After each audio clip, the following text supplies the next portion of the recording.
জনতা party নেতৃত্বাধীন মিত্ৰজোঁট চৰকাৰৰ অংশীদাৰ এনডিএৰ অংশীদাৰ আমি ৰাজ্যখনৰ প্ৰতিটো লোকসভা সমষ্টিত 2023 চনৰ এপ্ৰিল মাহৰ পৰাই দলৰ কৰ্মী অভিৱৰ্তন অনুষ্ঠিত কৰি আহিছোঁ 2024 চনৰ প্ৰথম ভাগত আমি অগ্ৰাধিকাৰ ভিত্তিত আজি বৰপেটাৰ পৰা আৰম্ভ কৰি ৰাজ্যখনৰ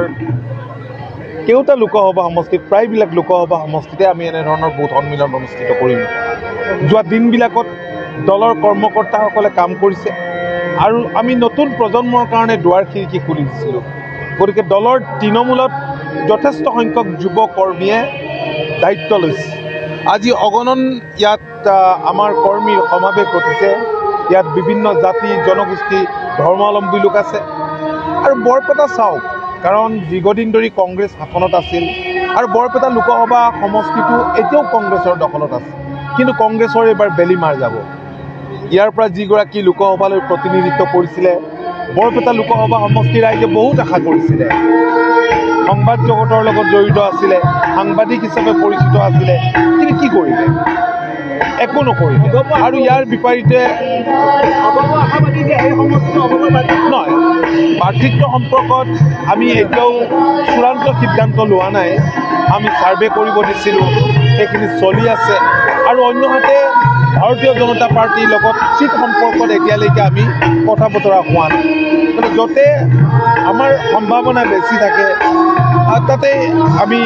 ভৱিষ্যতে পৰিকল্পনা কৰিম চৰ্চা চলিছে অগপই এখন নাপালেও মিত্ৰজোঁটত থাকিব কথাবিলাক তেনেকুৱা নহয় আপোনালোকে ওলোটাকে সুধি পেলাই মোৰ পৰা যদি কিবা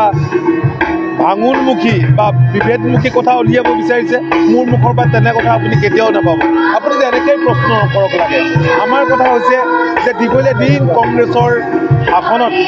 ৰাজ্যবাসীৰ যি দুৰৱস্থা হৈছিল যি দুৰ্নীতি ভ্ৰষ্টাচাৰ সংঘটিত হৈছিল তাৰ অৱসান ঘটিছে 2016 চনত ভাৰতীয় জনতা পাৰ্টিৰ নেতৃত্বত চৰকাৰ আহিছে এতিয়া আমি চৰকাৰত আছোঁ আৰু অসম গণ পৰিষদ দলৰ জন্ম কংগ্ৰেছৰ আতিশয্য কংগ্ৰেছৰ অত্যাচাৰ আৰু কংগ্ৰেছৰ কুকৰ্মৰ বিপৰীতে কাৰণ 79 চনৰ পৰা 85 চনলৈ ৰাজ্যখনত যি গণ আন্দোলন হৈছিল সেই গণ আন্দোলনৰ ফলশ্ৰুতিত আপোনালোকে জানে যে অসম গণ পৰিষদ দল জন্ম হৈছিল আৰু অসম গণ সংগ্ৰাম পৰিষদ আছুৰ নেতৃত্বত যেতিয়া আন্দোলন হৈছিল 855 জন শ্বহীদ হৈছিল অসম গণ পৰিষদ দলৰ সবল গণভিত্তি এতিয়াও বৰপেটা লোকসভা সমষ্টিত বিদ্যমান আমি আশা কৰিছোঁ যে অনাগত দিনত আমাৰ কৃত গৌৰৱ ঘূৰি আহিব কিন্তু চিট সম্পৰ্কত আমি এতিয়ালৈকে কোনো ধৰণৰ সিদ্ধান্ত গ্ৰহণ কৰা নাই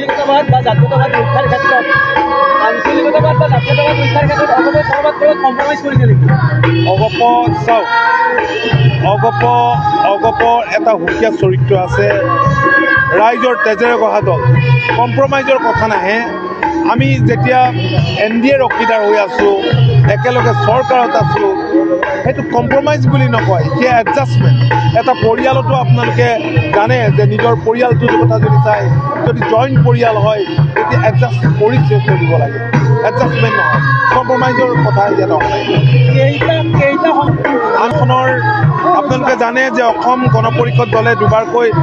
চৰকাৰ অকলে গঠন কৰিছিল বুলি ক'লেও বহাই কোৱা নহয় হয় তাত CPI তেনেধৰণে সৰু সৰু দুটামান ৰাজনৈতিক দল আছিল গতিকে অসম গণ পৰিষদ দলৰ কৰ্মী ৰাজ্যখনৰ চুকে কোণে আছে আমাৰ লক্ষ্য হৈছে যে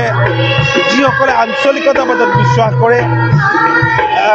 তেওঁলোকে অসম গণ পৰিষদ দলৰ ভেটি শক্তিশালী কৰক আৰু অসম গণ পৰিষদ দলক শক্তিশালী কৰা মানে অসমত আঞ্চলিকতাবাদ শক্তিশালী কৰা আৰু আঞ্চলিকতাবাদ শক্তিশালী হোৱা মানে অসম সুৰক্ষিত হোৱা এই ক্ষেত্ৰত মই এটা কথাই ক'ম নলবাৰী জনসাধাৰণ আৰু বৰপেটা সংসদীয় সমষ্টিৰ জনসাধাৰণক মই ধন্যবাদ জনাইছোঁ দলীয় কৰ্মকৰ্তাসকলক মই ধন্যবাদ জনাইছোঁ আৰু মই ধন্যবাদ জনাব বিচাৰিছোঁ আমাৰ অসম গণ পৰিষদ দলৰ মাৰ্গদৰ্শক মাননীয় ফণীভূষণ চৌধুৰীদেৱ আমাৰ দলৰ সন্মানীয় সভাপতি মাননীয় অতুল বৰাদেৱ কাৰ্যকৰী সভাপতি মাননীয় কেশৱ মহন্তদেৱ আৰু দলীয় নেতৃত্ব সকলোৱে আহি আজি নলবাৰীৰ শ্বহীদ মুকুন্দ কাকতি বাছ আস্থান বাকৰিত উপস্থিত হৈছেহি আৰু দলৰ কৰ্মকৰ্তাসকলক তেখেতসকলে ভাষণ ৰাখিছে আৰু দলৰ কৰ্মকৰ্তাসকলক উৎসাহিত কৰিছে তাৰ কাৰণে তেখেতসকলক মই ধন্যবাদ জনাইছোঁ আৰু বিশেষভাৱে মই ধন্যবাদ জনাইছোঁ যে আমাৰ দলীয় কৰ্মকৰ্তাসকলক তৃণমূল পৰ্যায়ত যে আমাৰ সংগঠন বা অসম গণ পৰিষদ দলৰ সংগঠন ইমান শক্তিশালী আজি সকলো দেখিছে আপোনালোকে অসমৰ ইমূৰৰ পৰা সিমূৰলৈ বা বৰাক ভেলীৰ পৰা ব্ৰহ্মপুত্ৰ ভেলী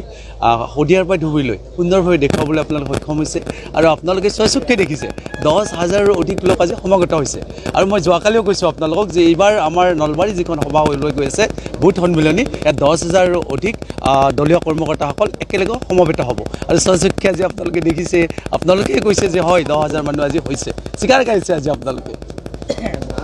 ৰঙঠিঙা হয় কিন্তু আমি যিহেতু ভাৰতীয় জনতা পাৰ্টীৰ আৰু অসম গণ পৰিষদ একেলগে আমি আছোঁ যুটীয়াভাৱে এতিয়া ছিটখনত কোনে ইলেকশ্যন খেলিব সেইটো আমি আজিতে ক'ব নোৱাৰিম আমি এটাই ক'ব বিচাৰোঁ আমাৰ দলক শক্তিশালী কৰাৰ কাৰণে আমি প্ৰয়াস কৰিছোঁ আৰু লগতে আমি শক্তিশালী হ'লে আমাৰ মিত্ৰজোঁটো শক্তিশালী হ'ব